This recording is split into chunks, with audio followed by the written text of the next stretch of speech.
সালামু আলাইকুম everyone. HSC academic কোর্সে তোমাদের সবাইকে স্বাগত। আজকের ক্লাসে আমরা তোমাদের যে ইতিহাস প্রথম পত্র রয়েছে সেই ইতিহাস প্রথম পত্রের একটা গুরুত্বপূর্ণ টপিক নিয়ে আলোচনা করব। সেই গুরুত্বপূর্ণ টপিকটা কি? সেই গুরুত্বপূর্ণ টপিকটা হচ্ছে বক্সারের যুদ্ধ। তো আজকের ক্লাসে আমরা তোমাদের সাথে বক্সারের যুদ্ধ নিয়ে আলোচনা করব এবং তোমরা মনে রাখবে যে এই যে বক্সারের যুদ্ধ টপিকটি রয়েছে, এই বক্সারের যুদ্ধ টপিক থেকে কিন্তু আমাদের কি এমসিকিউ যেমন গুরুত্বপূর্ণ, ঠিক একইভাবে সৃজনশীলও কিন্তু কি খুবই গুরুত্বপূর্ণ। সুতরাং এই টপিকটি তোমরা খুবই গুরুত্ব সহকারে পড়বে। আমরা মূল আলোচনায় যদি ফিরে যাই যে বক্সারের যুদ্ধটা আসলে কি, বক্সারের যুদ্ধটা হচ্ছে যে ইংরেজদের সাথে ঘটে যাওয়া বাংলার একটা যুদ্ধ। তো এই যুদ্ধটাতে আসলে কি হয়েছে দেখো, বক্সারের যুদ্ধের যদি আমরা পটভূমি দেখি, বক্সারের যুদ্ধ আসলে সম্পর্কিত কার সাথে? পলাশির যুদ্ধের সাথে। তোমরা এর আগের ক্লাসটাতেই পলাশির যুদ্ধ সম্পর্কে জানতে পারবে। পলাশির যুদ্ধে ইংরেজদের কাছে কি নবাব সিরাজউদ্দৌলা একটা বিশাল পরাজয় বরণ করে। কার জন্য? মীর কাসিমের জন্য, মীর জাফরের জন্য। তো এই যে মীর জাফরের যে মীর জাফরি সে করেছিল, তার কারণে কি হয়, বাংলা পুরোপুরি ইংরেজদের দখলে চলে যায়। পরবর্তীতে এই যে মীর জাফর ছিল, এই মীর জাফরকেই কিন্তু ইংরেজরা কি করে, বাংলার নবাব হিসাবে কি করে ঘোষণা দেয়, বা বাংলার মসনদে হচ্ছে যে তাকে বসায়, যাতে করে মীর জাফরকে তাদের হাতের পুতুল হিসাবে তারা কি করতে পারে, ব্যবহার করতে পারে। মীর জাফরও যে এই ক্ষমতায় বসেছে, সেও যে নবাবের সাথে আসলে মীর জাফরই করেছে, এর পিছনে অন্যতম কারণ হচ্ছে যে মীর জাফর ভাবতো যে বাংলায় অনেক ধন সম্পদ আছে, সে যদি নবাব হইতে পারে তাহলে সে কি করবে, এই যে ধন সম্পদগুলো আছে এগুলা সে কি করবে, লুটে পুটে খাবে। কিন্তু যখনই মীর জাফর কি হয়, পলাশির যুদ্ধের পরে সে ক্ষমতায় পায়, ক্ষমতায় বসার পরে কি হয়, সে দেখে যে বাংলায় আসলে কোনো ধরনের অর্থ নেই। অথচ সে যে এই যে ক্ষমতায় বসেছে বা বাংলার মসনদে বসেছে, তার জন্য কিন্তু তাকে ইংরেজদেরকে একটা বিশাল অঙ্কের কি দিতে হতো, টাকা দিতে হতো। সেই টাকা তাকে পরবর্তীতে কিভাবে দিতে হয় দেখো, এখানে যদি একটু আমরা লক্ষ্য করি, তোমরা দেখবে যে সে কি চাচ্ছিল, সে চাচ্ছিল যে এইখানে প্রচুর পরিমাণে অর্থ থাকবে, প্রচুর পরিমাণে কি আছে, অর্থ আছে, সেই অর্থ দিয়ে ইংরেজদের দাবি মিটিয়ে নবাবি চালাতে পারবেন। কিন্তু নবাব পদে বসার পরেই মীর জাফর দেখতে পেলেন রাজকোষ প্রায় শূন্য। তারপর তিনি কি করলেন, নিজের যেই ব্যক্তিগত অলংকার, হীরা জহরত, মূল্যবান আসবাবপত্র, এগুলো তিনি বিক্রি করে কি করেন, ইংরেজদের যেই চাহিদা ছিল সেই চাহিদা তিনি কি কোনো মতে মেটাতে সক্ষম হন। আবারও বলছি, বক্সারের যুদ্ধের সাথে কিন্তু কার সম্পর্ক, পলাশির যুদ্ধের একটা সম্পর্ক রয়েছে। কারণ এই পলাশির যুদ্ধে নবাব সিরাজউদ্দৌলার পরাজয়ের মধ্য দিয়েই আমরা এই বক্সারের যুদ্ধ পাই। কারণ তখন নবাব পরাজিত হওয়ার পরে ইংরেজরা কাকে বসায়, মীর জাফরকে ক্ষমতায় বসায়। এরপরে কি ঘটে, যেই ঘটনার কারণে পলাশির যুদ্ধের পর ইংরেজদের সাথে আমাদের আরেকটা যুদ্ধ হয়, যেই যুদ্ধের মধ্য দিয়েই আসলে বলা যায় যে কি বাংলার স্বাধীনতা অস্তমিত হয় এবং বাংলার পুরো দায়িত্ব কাদের উপর চলে যায়, ইংরেজদের হাতে চলে যায়। বাংলাটা ইংরেজরা তাদের হাতের মুঠো করে ফেলে। আসো আমরা একটু যদি এদিকে লক্ষ্য করি, দেখবা এই যে তিনি ক্ষমতায় বসলেন, ক্ষমতায় বসার পরে তার আসলে প্রধান যেই সমস্যাটা ছিল সেটা হলো অর্থনৈতিক একটা সমস্যা তার ছিল। তোমরা লক্ষ্য করবে তার একটা কি ছিল, অর্থনৈতিক সমস্যা ছিল, যেটা ইংরেজদেরকে তার দিতে হতো একটা বিশাল অঙ্কের টাকা, যেটা বললাম যে কিভাবে সে দিয়েছে। এর বাহিরে সেই যে ক্ষমতায় বসেছে, অনেকে কিন্তু সেটা পছন্দ করেনি। কারণ নবাব সিরাজউদ্দৌলারও কিন্তু কিছু প্রিয়ভাজন ব্যক্তি আছে, তারা কিন্তু হচ্ছে যে কাকে, মীর জাফরকে মেনে নেয়নি। যেমন এখানে যদি আমরা একটু দেখি যে মদিনীপুরের যে শাসনকর্তা রাজা রাম সিংহ এবং বিহারের শাসনকর্তা রাজা রামনারায়ণ এবং পূর্ণিয়ার শাসনকর্তা হাজির আলী মীর জাফরের সিংহাসন আরোহণকে অবৈধ ঘোষণা করে তার বিরুদ্ধে কি করেন, বিদ্রোহ ঘোষণা করেন। এবং এই যে বিদ্রোহ ঘোষণা করেন, একসাথে কিন্তু অনেকগুলো রাজ্যের রাজারা তার বিরুদ্ধে বিদ্রোহ ঘোষণা করেন। এবং তখন আসলে মীর জাফর আসলে সারা জীবনই একটা কূট কৌশলের কি করেন, অবলম্বন করেন, কূট কৌশল নিয়ে থাকেন তিনি। তখন তিনি দেখলেন যে এতগুলো লোকের সাথে আসলে তিনি একা পেরে উঠবেন না। তখন তিনি এই যে পুরো যুদ্ধটা যেই সিরাজউদ্দৌলার সাথে যেই ঘটনাগুলো ঘটেছে এর পুরো দায়টা কার উপর দিয়ে দেন? এর পুরো দায়টা তিনি হচ্ছে যে রায় দুর্লভকে দিয়ে দেন। কাকে দিয়ে দেন? রায় দুর্লভকে দিয়ে দেন। শুধুমাত্র দেনইনি, তিনি এতটাই কূটকৌশলের অবলম্বন করেন যে তিনি তাদেরকে কি করে দেন? তাকে এই রায় দুর্লভকে শাস্তিরও ব্যবস্থা করেন। পরবর্তীতে দেখা যায় যে ইংরেজরা হচ্ছে যে সেখানে হস্তক্ষেপ করেন এবং তার এই কর্মকাণ্ড থেকে তাকে কি করেন? বিরত রাখেন। পরবর্তীতে তার মধ্যস্থতার মধ্যে দিয়ে রাজা রামসিংহ, রাজা রামনারায়ণ এবং মির্জাফরের সাথে তারা কি করেন? এরা আপোষ করেন। ঠিক আছে, কিন্তু আরেকটা বিষয় যেটা তোমরা লক্ষ্য করবে যে পূর্ণিয়ার এই যে দেখো, এদিকে বকেয়া বেতনের দাবিতে ঢাকায় এবং পূর্ণিয়াতে সেনারা বিদ্রোহ করেন। তাহলে তার বিরুদ্ধে আসলে কয়েকটা বিদ্রোহ তার বিরুদ্ধে তখন কিন্তু কি দাঁড়ায়। এইটা দেখো যে বক্সারের যুদ্ধের পূর্বে কেন বক্সারের যুদ্ধটা এসেছে, আমরা সেগুলো দেখার চেষ্টা করছি। তোমরা একটু বোঝার চেষ্টা করবে বিষয়গুলো। হ্যাঁ, পরবর্তীতে যদি আমরা দেখি যে দেখো, মির্জাফর ইংরেজদের সাহায্যে ঢাকার বিদ্রোহ দমন করতে পারলেও পূর্ণিয়ার বিদ্রোহ দমাতে তিনি কি ব্যর্থ হন, যেটা একটু আগে বলেছিলাম।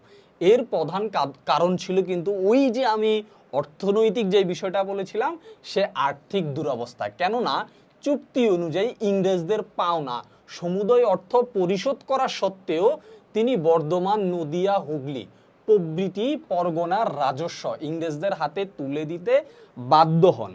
ইংরেজরা যা দাবি করছে তার থেকেও বেশি অর্থ ইংরেজদেরকে তিনি দিতে বাধ্য, কারণ ইংরেজরাই তাকে কি করেছেন? ক্ষমতায় বসিয়েছেন। আরো দেখো যে উপরন্ত নৌবহর এবং সেনাবাহিনীর ব্যয় নির্বাহের জন্য অতিরিক্ত 25 লক্ষ টাকা এবং ক্লাইভকে পুরস্কার স্বরূপ 21 লক্ষ টাকা তাকে প্রদান করতে হয়।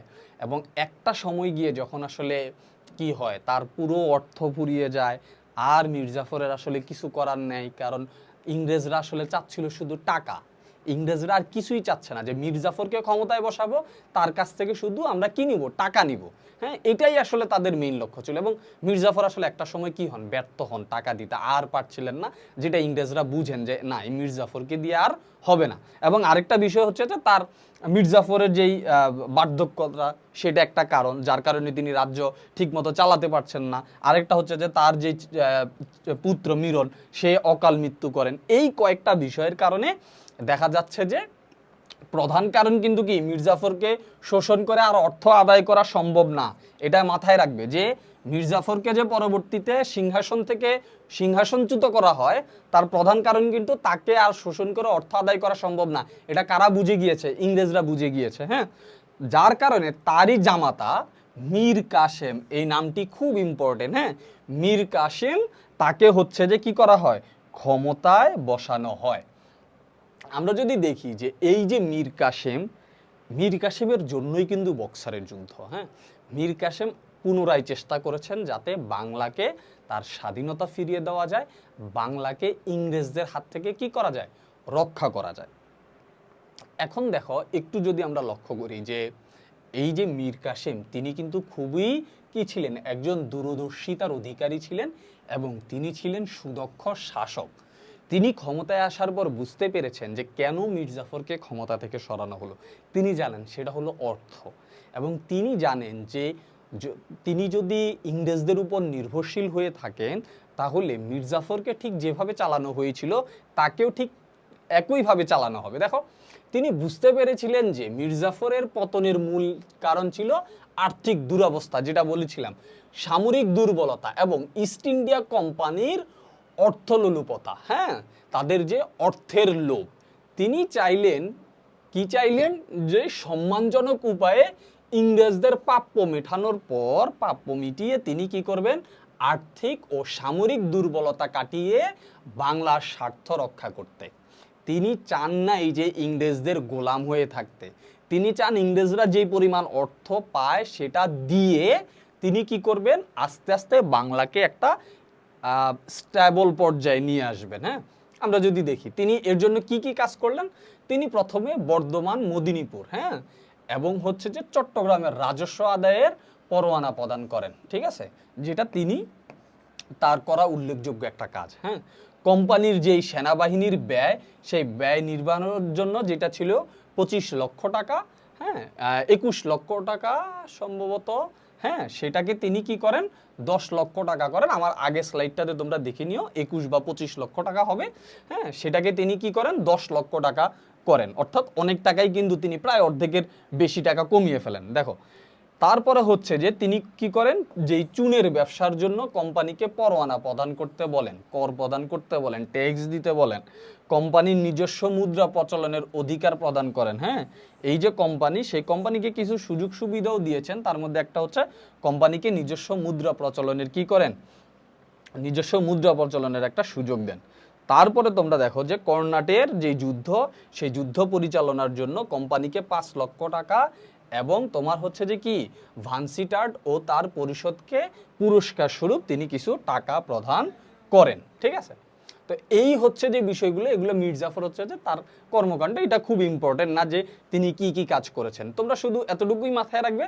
মির্জাফর ক্ষমতায় আসার পর তিনি চেয়েছিলেন যে ইংরেজদের প্রতি তিনি কি থাকবেন না, নির্ভরশীল থাকবেন না। তিনি চাচ্ছেন যে তাদের যে চাওয়া, যে অর্থনৈতিক বা আর্থিক যে চাওয়াটা, সেটা পূরণ করে ধীরে ধীরে বাংলাকে একটা কি করা, একটা স্ট্যাবল পর্যায়ে নিয়ে আসা, নিজের সামরিক শক্তি বৃদ্ধি করা, অর্থনৈতিকভাবে নিজেকে শক্তি বৃদ্ধি করা, যাতে করে তার যে কোনো কাজ, যেটা মির্জাফর যেই সব কারণে কি ক্ষমতাচ্যুত হয়েছেন, সেই সকল জিনিস যাতে না আসে, এবং একই সাথে তিনি চাচ্ছেন ইংরেজদের কাছ থেকে বাংলাটাকে মুক্ত করে নিয়ে আসতে। হ্যাঁ আসো, এভাবে কোম্পানির প্রাপ্ত যেই তাদের কোম্পানির যেই প্রাপ্য ছিল, সেই প্রাপ্য মিটিয়ে তিনি মীর কাসিম কি করেন, আর্থিক স্বাবলম্বিতা অর্জনের দিকে নজর দেন, যেটা আবার ইংরেজদের চোখে লাগে। তোমরা এতটুকু কথা মনে রাখবে যে কি কি হয়েছিল মির্জাফরের সাথে।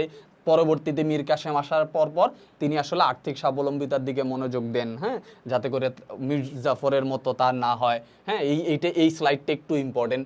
তিনি মির্জাফরের আমলের উচ্চপদস্থ কর্মচারীদের অবৈধভাবে উপার্জিত অর্থ জোর করে আদায় করে নেন, এগুলা ইম্পর্টেন্ট। হ্যাঁ বহু অসৎ সরকারি কর্মকর্তা কর্মচারীর সম্পত্তি বাজেয়াপ্ত করেন, হ্যাঁ মাথায় রাখবে।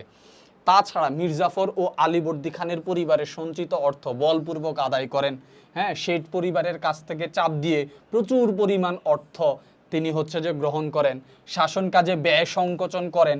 কি কি কাজ করেন আসলে তিনি, কি কি কাজ করেন সেই বিষয়গুলো তোমরা মনে রাখবে, যে কি কি করে তিনি আসলে কি বাংলাকে আসলে সমৃদ্ধ করার চেষ্টা করছেন, যেটা ইংরেজদের চোখে লেগে যায়, বা ইংরেজরা বুঝতে পেরেছেন যে মীর কাসেম হচ্ছে যে তাদের পিছনে কূটকৌশল তৈরি করছেন, যে কৌশলের মধ্য দিয়ে বাংলাকে আবার তারা নিজেদের হস্তগত করতে চায়। আসো এটা একটু পরেই দেখবা তোমরা। মীর কাসিম এসবের পাশাপাশি কি করেন, আবওয়াব ও অতিরিক্ত কর ধার্য করে রাজস্ব বৃদ্ধি করতে সক্ষম হন, এগুলা তার কাজ। এভাবে আর্থিকভাবে সমর্থ হওয়ার পর তিনি আরো কিছু ব্যবস্থা গ্রহণ করেন, যাতে করে ইংরেজদের উপর নির্ভরশীলতা কমিয়ে বাংলার স্বার্থ রক্ষা করতে পারেন। কিন্তু মীর কাসিমের এই উদ্বেগসমূহ, যেটা বলেছি, ইংরেজদের মনে সন্দেহের সৃষ্টি করে, ফলে তার সাথে ইংরেজদের দ্বন্দ্ব অবিসম্ভাবী হয়ে ওঠে, এবং এই দ্বন্দ্বের পরিপ্রেক্ষিতেই কি হয়, বক্সারের যুদ্ধ হয়। তাহলে বক্সারের যুদ্ধ কেন হয় তোমরা একটু মাথায় রাখো, যে কেন বক্সারের যুদ্ধ হয়, এই কারণগুলোর কারণে হয়। হ্যাঁ এই কারণগুলোর কারণে বক্সারের যুদ্ধ হয়, আশা করি বুঝতে পেরেছ। দেখো বক্সারের যুদ্ধের ঘটনাগুলো যদি একটু বলি, যে দেখো যে মীর কাসিমের এই যে ব্যবস্থাগুলো তিনি গ্রহণ করেছেন, এর প্রেক্ষিতে কলকাতার যে কাউন্সিলর, কলকাতার কাউন্সিলরকে, ইস্ট ইন্ডিয়া কোম্পানির যে কলকাতার দায়িত্বে যে সেই কাউন্সিলর, তিনি হচ্ছে যে কি তার উপর সন্দিহান হয়ে উঠেন এবং মীর কাসেমের বিরুদ্ধে কি ব্যবস্থা নেওয়ার কথা ভাবছিলেন। হ্যাঁ অভ্যন্তরীণ বাণিজ্য শুল্ক প্রধান সংক্রান্ত বিরোধের জের, সেটা একটা ছিল।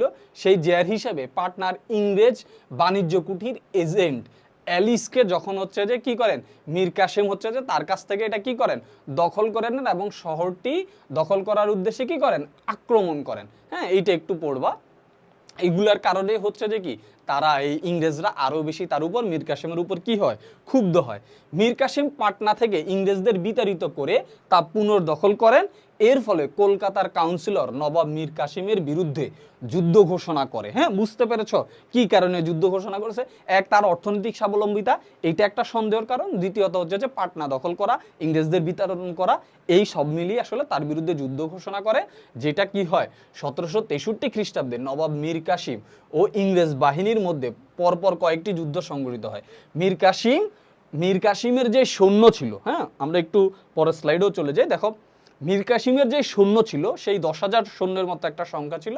তারা আসলে ওই রকম সমর বিদ্যায় কি ছিলেন না, দক্ষ ছিলেন না, যার কারণে তারা ইংরেজ যেই সামরিক বাহিনী, সেনাবাহিনী, তাদের যেই সামরিক দক্ষতা, আধুনিক যন্ত্র, আধুনিক গোলা বারুদ, সেগুলোর কাছে আসলে মীর কাসিমের যেই সৈন্যরা ছিল তারা কখনোই টিকতে পারতেন না। যেটা আসলে মীর কাসিম বুঝে যায় এই যুদ্ধ চলাকালীন সময়ে, পরপর কয়েকটা যুদ্ধে যখন মীর কাসিম পরাজিত হয় তিনি বুঝে যায় যে না, এটা সম্ভব না, আমি পারবো না।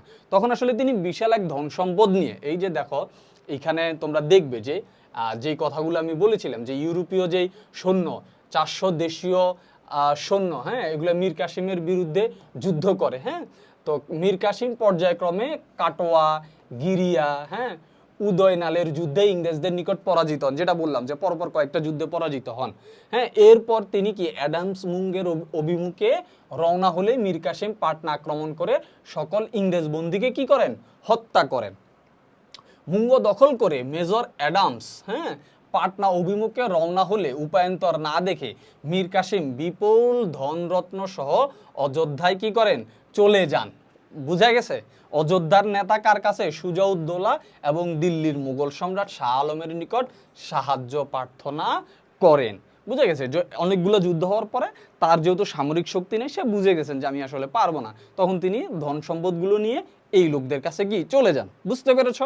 আসো, 1763 খ্রিস্টাব্দে যুদ্ধ চলাকালে ইংরেজ কর্তৃপক্ষ মীর জাফরের সাথে আবার নতুন করে চুক্তি করে এবং মীর জাফরকে আবার ক্ষমতায় বসায়। ক্লিয়ার? আসো, এদিকে পরাজিত হলেও নবাব কি হন নাই, তিনি হতাশ হন নাই, তিনি নতুন করে শক্তি সঞ্চয় করার চেষ্টা করেন এবং ইংরেজদের বিরুদ্ধে আবার শক্তি পরীক্ষার প্রস্তুতি কি তিনি নিতে থাকেন। তার অনুরোধে অযোধ্যার নবাব এবং দিল্লির সম্রাট শাহ আলম, হ্যাঁ তাদের বিরুদ্ধে যুদ্ধ করতে রাজি হন। 1764 খ্রিস্টাব্দের 22শে অক্টোবর, মনে রাখবে যদি বলে বক্সারের যুদ্ধ কত সালে হয়েছে বলবে 1764, সেটার 22শে অক্টোবর বিহারের বক্সার নামক স্থানে মেজর হেক্টর মুন্ডোর নেতৃত্বে ইংরেজ বাহিনীর কাছে এই সম্মিলিত বাহিনী শোচনীয় পরাজিত হয় এবং এই পরাজয়ের মধ্য দিয়েই আসলে বাংলার বলা হয় স্বাধীনতার সূর্য অস্তমিত গিয়েছে, বাংলা একেবারেই ইংরেজদের দখলে চলে যায়। আসো, যুদ্ধের কারণগুলো তো আসলে আমরা বললাম, যুদ্ধের কারণগুলো তোমরা জানো কি কি কারণে যুদ্ধ হয়েছে, তাও যদি একটু আমরা ওভারভিউ করি। দেখো, যুদ্ধের মূল কারণ হলো ইংরেজ কোম্পানির সাম্রাজ্য স্থাপনের ইচ্ছার বিপরীতে মীর কাসিমের স্বাধীন নবাবী যেই শাসন ব্যবস্থা প্রতিষ্ঠার চেষ্টা, সেটাই হচ্ছে যে কারণ। মীর কাসিম বুঝতে পেরেছিলেন ইংরেজদের উপর নির্ভরশীলতা কাটিয়ে উঠতে না পারলে, মনে রাখবে পয়েন্ট টু বি নোটেড, খুবই ইম্পর্টেন্ট কথা, ইতিহাসে যেই লাইনগুলো ইম্পর্টেন্ট আমি বলবো সেগুলো খাতায় যখন সৃজনশীলের অ্যান্সার করবে সেগুলো কিন্তু লিখবে।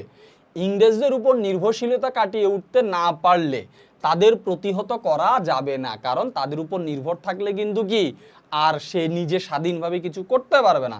ফলে ইংরেজরা একদিন বাংলা তথা ভারতবর্ষের ভাগ্য বিধাতা হয়ে উঠবে, এটা কে বুঝেছে? মীর কাসিম। এই পারলে হুবহু লাইন টু লাইন মাথায় রাখবে, এগুলা লিখবে বক্সারের যুদ্ধ আসলে যে কেন বক্সারের যুদ্ধ হয়েছে, কারণ কি, যে মীর কাসিম এই বুঝতে পেরেছেন যে এটা হতে পারে, যার কারণে তিনি অর্থনৈতিকভাবে স্বাবলম্বিতা অর্জনের চেষ্টা করেন, তিনি ট্যাক্স বাড়িয়ে দেন, তিনি যে কাজগুলো অন্যান্য স্লাইডগুলোতে আমি দেখিয়েছি সেগুলো বলবা যে এই কাজগুলো করেন যেগুলো সিরিয়ালে দেখিয়েছি তোমাদেরকে। হ্যাঁ, আসো, ফলে ইংরেজরা পরবর্তী লাইনে আমরা যাই। দেখো, ইংরেজ ইস্ট ইন্ডিয়া কোম্পানির কবল থেকে দেশকে মুক্ত করার জন্য মীর কাসিম নিম্নলিখিত উদ্যোগগুলো গ্রহণ করেন। দেখো উদ্যোগগুলো কি কি, এটা একটু সারমর্ম আকারে দেওয়া আছে পুরো কথাগুলোকে। দেখো, তিনি বার্ষিক 26 লক্ষ টাকা রাজস্ব প্রদানের অঙ্গীকার করে মুঘল সম্রাট শাহ আলমের কাছ থেকে পরোয়ানা গ্রহণ করেন। এতে বাংলার সিংহাসনের উপর তার দাবি আইনগত ভিত্তি পায়। কার? মীর কাসিমের। হ্যাঁ, আচ্ছা দেখো, ইংরেজদের প্রতি মিত্রভাবাপন্ন সকল শ্রেণীর কর্মচারী ও জমিদারদের তিনি কঠোর হাতে দমন করেন। এগুলা ছিল তার কর্মকাণ্ড, মাথায় রাখবা। চুক্তি অনুযায়ী রাজধানীর মুর্শিদাবাদে একজন ইংরেজ রেসিডেন্ট ছিলেন, যিনি হচ্ছে যে শাসন কার্যে কি করতেন, অযাচিতভাবে হস্তক্ষেপ করতেন, যেটা হচ্ছে যে মীর কাসিমের কি ছিল না, পছন্দ ছিল না। হ্যাঁ, কারণ তিনি ছিলেন একজন স্বাধীনচেতা নবাব, তিনি এগুলো কি করেন নাই, সহ্য করেন নাই। বাংলার শাসনকে সকল প্রকার ইংরেজ প্রভাব থেকে মুক্ত করার জন্য তিনি রাজধানী মুর্শিদাবাদ থেকে মুঙ্গের স্থানান্তর করেন, যেটা আসলে ইংরেজদের পছন্দ হয়নি। তখনই তারা বুঝে গিয়েছেন যে না, হ্যাঁ, সামথিং ইজ রং। হ্যাঁ, আসো। মীর জাফর তখন জীবিত ছিলেন এবং ইংরেজদের তত্ত্বাবধানে কলকাতায় বাস করছিলেন। বুদ্ধিমান মীর কাসিম বুঝতে পেরেছিলেন ইংরেজদের প্রয়োজন হলে তিনি কি করবেন, তাকে সরিয়ে দিয়ে মীর জাফরকে আবার সিংহাসনে বসাবেন। হ্যাঁ, আসো। এই জন্য তিনি উপযুক্ত প্রস্তুতি গ্রহণ করতে থাকেন। ইংরেজদের সম্ভাব্য আক্রমণ প্রতিহত করার জন্য তিনি 3 জন ইউরোপীয় সেনাপতির সাহায্যে তার সেনাবাহিনীকে উন্নত সামরিক প্রশিক্ষণ প্রদানের ব্যবস্থা করেন। মাথায় রাখবে, খুব ইম্পর্টেন্ট কথা। দেশীয় সৈন্যদের অদক্ষতা তিনি লক্ষ্য করে কি করেন, তার সেনাবাহিনীকে উত্তর পশ্চিম সীমান্তে দুর্দর্শ আফগান এবং হচ্ছে যে পারসীদের নিয়োগ দেন। যে তার দেশীয় লোকরা যেহেতু অদক্ষ, তখন তিনি কি করেন, তিনি উত্তর পশ্চিম সীমান্তে অর্থাৎ আফগানের লোকদেরকে এবং পারস্যের লোকদেরকে নিয়োগ দেন এবং কিছু কিছু আর্মেনীয়কে তিনি তার সেনায় নিয়োগ দেন। এগুলো তার কাজ। দেখো, অস্ত্রশস্ত্র গোলা বারুদের জন্য তিনি ইংরেজদের উপর নির্ভর করতে যাতে না হয় সেজন্য মুঙ্গের, হ্যাঁ, এক বিরাট অস্ত্র কারখানা গড়ে তোলেন। এখানে নির্মিত কামান, বন্দুক, অন্যান্য যুদ্ধ উপকরণ ইউরোপের অস্ত্রের তুলনায় মোটেও নিম্নমানের ছিল না। এই ছিল বিষয়, কর্মকাণ্ডগুলো আসলে তিনি করেছেন। হ্যাঁ, দেখো, আসলে যুদ্ধের ফলাফলটা যদি বলি, যুদ্ধের ফলাফলটা আসলে তোমরাও জানো যে যেমন পলাশির যুদ্ধে পরাজয়ের মধ্যে দিয়ে ইংরেজদের হাতে ক্ষমতা চলে যায় এবং তাও বাংলার নবাবিটা আসলে দেখা যায় যে মীর জাফরের পরে যখন মীর কাসিমের হাতে আসে, কিছুটাও হলো স্বাধীনতা বা রাজ্য পরিচালনা, এই বিষয়গুলো হচ্ছে যে কাদের হাতে ছিল, নবাবদের হাতে ছিল। যদিও ইংরেজরাই কি করতেন, তাদেরকে পরিচালনা করতেন। কিন্তু তোমরা বলবে যে পলাশির যুদ্ধের পরে স্বাধীনতার বা বাংলার সূর্যের যতটুকু কি উদিত ছিল, বক্সারের যুদ্ধে পরাজয়ের মধ্য দিয়ে বাংলার স্বাধীনতা পুরোপুরি কি হয়, অস্তমিত যায়। বাংলা এই যে বক্সারের যুদ্ধে পরাজয়ের মধ্য দিয়ে ইংরেজদের হাতে পুরোপুরি বাংলার ক্ষমতা কি চলে যায়। এবং কয়েকটা বিষয় আমরা এখানে দেখব যে দেখো, বক্সারের যুদ্ধের গুরুত্ব ছিল ব্যাপক, তেমনি সুদূর প্রসারী। ইতিহাসবিদ জেমস স্মিথ এটিকে একটি চূড়ান্ত যুদ্ধ হিসেবে অভিহিত করেছেন। তিনি বলেন, পলাশির যুদ্ধ ছিল কামানের লড়াই, কিন্তু বক্সার ছিল চূড়ান্ত যুদ্ধ। কে বলেছেন? James Smith. পলাশির যুদ্ধে শুধু বাংলার নবাব পরাজিত হয়েছিলেন, বলছে এই যে পলাশির যুদ্ধ, এই যুদ্ধে শুধু বাংলার নবাব পরাজিত হয়েছিলেন, কিন্তু বক্সারের যুদ্ধে বাংলার নবাব, অযোধ্যার নবাব, মুঘল সম্রাট শাহ আলম, তারা সবাই সম্মিলিতভাবে 3 জন মিলে তার বিরুদ্ধে কি পরাজিত হন, যার মধ্যে দিয়ে বোঝা যায় ইংরেজদের কি পরিমাণ সামরিক দক্ষতা। হ্যাঁ, তারা আসলে তখন আরো বেশি জেকে বসেছিলেন। আসো, এর মধ্য দিয়ে ভারতীয় শাসকদের সামরিক ক্ষমতা এবং দক্ষতা ইংরেজদের তুলনায় নিম্নস্তর বলে প্রমাণিত হয়। বক্সারের যুদ্ধে পরাজয়ের ফলে কি হয়, মীর কাসিম সিংহাসনচ্যুত হন এবং মীর জাফর আবার পুনরায় আসেন, যে কথাগুলো তোমরা ইতিমধ্যেই জানো। নানা শর্ত আরোপ করে মীর জাফরের ক্ষমতা সীমাবদ্ধ হয় এবং অপরদিকে ইংরেজরা সব বাণিজ্য সুবিধা আবার ফিরে পায়, যেটা মীর কাসিম হচ্ছে যে কি করেছিলেন, রদ করেছিলেন। দেখো, আমরা একটু করে দেখি, এই ব্যাপারগুলো জানি, ইতিমধ্যে জানানো হয়েছে যে দেখো, ভারতবর্ষে ইংরেজ বাহিনীর সামরিক যে সক্ষমতা সেটা সমাপ্তি হয়। হ্যাঁ, একদমই পুরোপুরি পরিসমাপ্তি হয়ে যায়। এর ফলে ভারতের অন্যান্য স্থানেও বিনা বাধায় ইংরেজরা কি আধিপত্য বিস্তার করতে শুরু করেন। অযোধ্যার নবাবের কাছ থেকে কারা ও এলাহাবাদ, এই দুটি অঞ্চল তারা কেড়ে নেন এবং বাংলা থেকে দিল্লি পর্যন্ত সমগ্র উত্তর ভারত ইংরেজদের অধীনে চলে যায়। এগুলো বক্সারের যুদ্ধে কি কি ক্ষতি আমাদের হয়েছে সেগুলো দেখাচ্ছে। দেখো, আমরা যদি দেখি রবার্ট ক্লাইভ আনুষ্ঠানিকভাবে দিল্লির, এইটা খুবই ইম্পর্টেন্ট, মাথায় রাখবে, এটা খুবই ইম্পর্টেন্ট যে এই যে রবার্ট ক্লাইভ, তিনি কি করেন, তিনি আনুষ্ঠানিকভাবে ইংরেজদের কাছ থেকে টাকার বিনিময়, কিসের বিনিময়, টাকার বিনিময়, হ্যাঁ, এই যে রবার্ট ক্লাইভ আনুষ্ঠানিকভাবে হচ্ছে যে কি দিল্লির যে সম্রাট, সেই সম্রাট কর্তৃক কি বার্ষিক 26 লক্ষ টাকার বিনিময়ে বাংলা, বিহার ও উড়িষ্যার দেওয়ানি বা রাজস্ব আদায়ের কর্তৃত্ব লাভ করেন। এর ফলে বাংলার উপর ইংরেজদের অধিকার আরও আইনগতভাবে কি স্বীকৃতি পায় এবং কোম্পানি অসীম ক্ষমতার অধিকারী হয়ে উঠেন। মাথায় রাখবে যে এই যে রবার্ট ক্লাইভ তিনি যখন কি তিনি এই যে দিল্লির যেই বাংলা, বিহার এবং এই যে উড়িষ্যার সেটার যে রাজস্ব আদায়ের যে দায়িত্বটা তিনি আসলে নেন, যার মধ্য দিয়ে আসলে আইনগত স্বীকৃতি লাভ করে যে ইংরেজরা কতটুকু ক্ষমতা এখানে নিয়েছিল। আসো, দেওয়ানি লাভের পর বাংলার ব্যবসা বাণিজ্যের উপর ইংরেজ কোম্পানি এবং ইংরেজ বণিকদের একচ্ছত্র অধিকার যথার্থভাবে প্রতিষ্ঠিত হয়। আসো, বাংলার স্বাধীন নবাবী আমলের প্রকৃত অবসান ঘটে। ঠিক আছে, আশা করি বুঝতে পেরেছো যে বক্সারের যুদ্ধে আসলে কি হয়েছে। এই যে দেখো বলা হচ্ছে যে ভারতবর্ষে ব্রিটিশ সাম্রাজ্যের পত্তনের দিক দিয়ে বিবেচনা করলেও বক্সারের যুদ্ধ ছিল পলাশির যুদ্ধ অপেক্ষায় অধিকতর গুরুত্বপূর্ণ, যেটা একটু আগে বলেছিলাম।